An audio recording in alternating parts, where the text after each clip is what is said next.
Einstein once said, "We cannot solve our problems with the same thinking we used when we created them."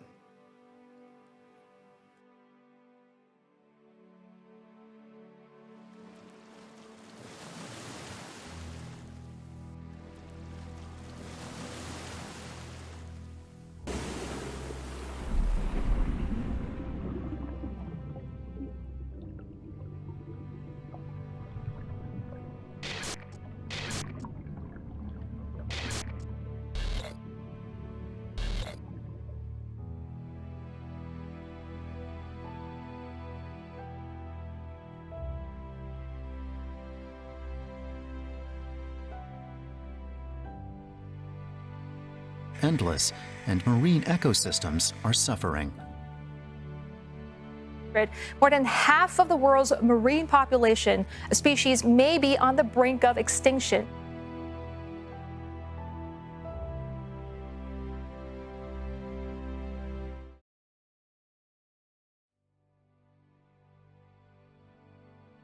The effect of this man-made massacre lies directly in front of us, yet we continue to ignore this looming catastrophe.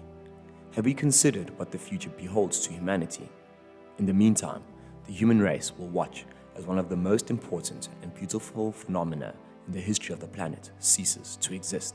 If you gathered every piece of plastic that is scattered across our oceans, it would roughly be the same length as the distance between the equator and the North Pole. Currently, at the rate we are polluting the ocean with around 12.7 million tons of plastic a year, the damage we are doing to marine life and our ecosystem is becoming irredeemable. Our ocean is incredibly vast and deep with many beautiful species, but instead, we decide to use it as a convenient rubbish bin. We cannot solve plastic pollution by looking at the past, but we can solve it by looking at the source. Plastic has many different uses and advantages, but it only presents our precious oceans with disadvantages and dangers. If we take an alien species of plant and put it in an area where indigenous plant species already resided in, the alien plant will take over and slowly corrupt the area that the indigenous plants were in originally. This is the same type of situation with plastic in the ocean.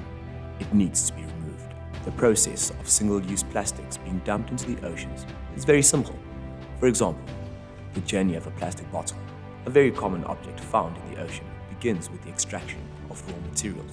Then, the bottle is designed and produced in a factory, and after it is packaged and distributed to stores around the world, the bottle is then purchased, used, and disposed of to landfills and incinerators.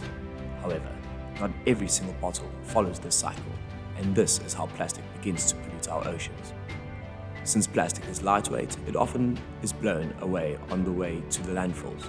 Rainwater and wind carry waste to drains and rivers, which eventually lead to our oceans.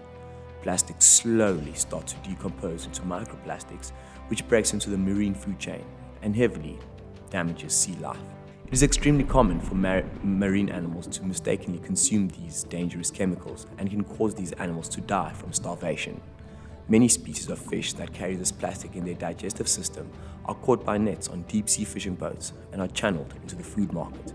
Therefore, there is a slight chance that you and your family could be consuming microplastics as you tuck into a delicious fish on your plate. But there are other catastrophic impacts that plastic has on life below water. One of the most well-known impacts that plastic has is that it takes up space. Plastic is a definition of land waste because it is not properly biodegradable. The reason the word properly is used is because plastic can be decomposed, but it takes a single plastic bottle hundreds or even thousands of years to decompose naturally. What is even more crucial is that during the time, plastic can wreak chaos on the environment. Plastic pollution seems like an overwhelming issue to rectify and an almost hopeless situation, but plastic destroying our ocean isn't the only issue that we have to worry about as we lay in bed at night. One of the first recorded incidents involving overfishing was in the early 1800s, when humans decimated the entire whale population off the coast of Cape Cod trying to collect blubber for lamp oil. The carcasses were thrown overboard and soon the surface of the water resembled a graveyard. As fishing industries and methods have grown and improved, the fish population has taken significant and heavy damage that will continue to change and disrupt the food chain for the rest of our lives. You wouldn't expect that there are 5 million fish being caught every minute. That is over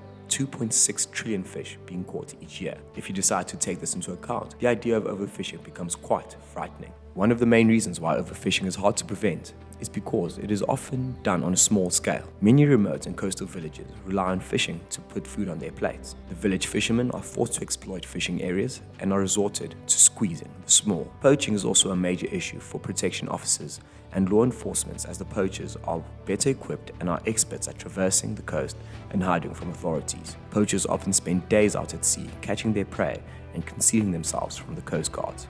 Meet the coastline of California, home to one of the most prosperous, lively, and beautiful kelp forests in the world. Well, not for long. An underwater ecosystem is extremely complex, and all living organisms rely on each other.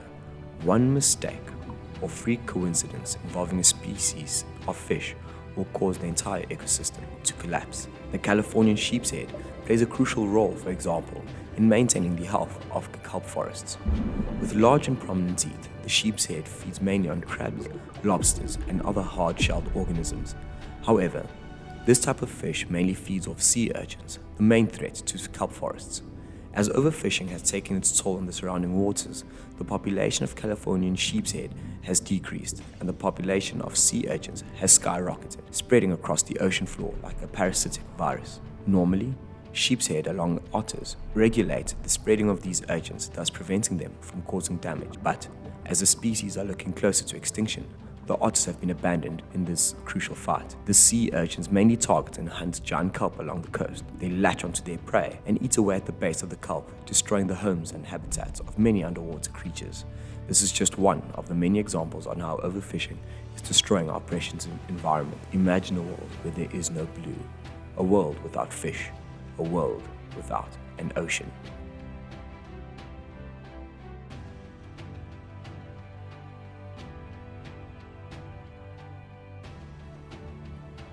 Hope is an optimistic state of mind that is based on an expectation of a positive outcome and is an essential tool when persevering through crises and catastrophic occurrences.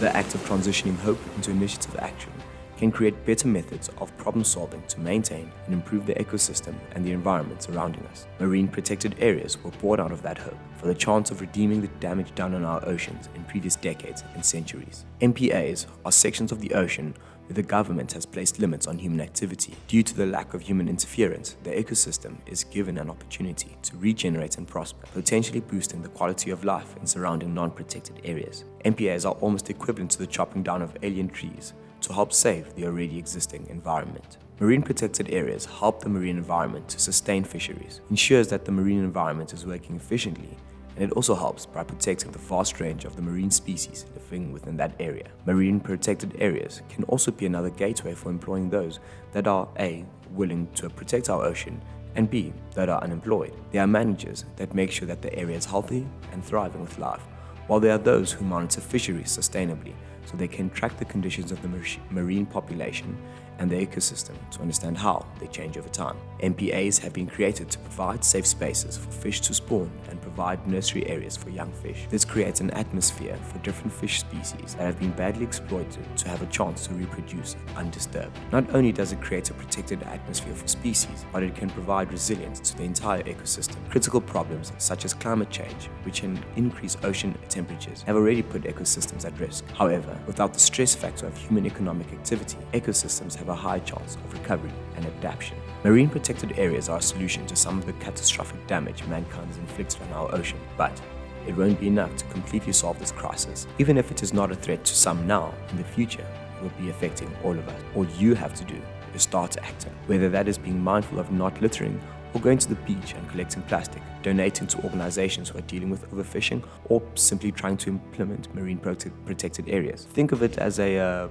big project. At first, you may ignore it for a certain time period, whether it's days, weeks, or months. But as time passes on, the due dates will move closer and haunt you constantly. When the teacher tells you that the project is due the next day, you wouldn't be prepared because you didn't act before it was too late. Thus, it would be catastrophic if we only started to make a change once our oceans resemble a wasteland filled with death and decay. Remember that Rome wasn't built in a day, and it takes time to create changes such as combating climate change.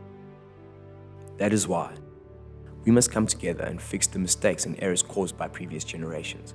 I believe if society and social media create the right atmosphere and mindset, then it is possible that our children and their children can experience wonder and joy in the form of the ocean. and it can all start with you.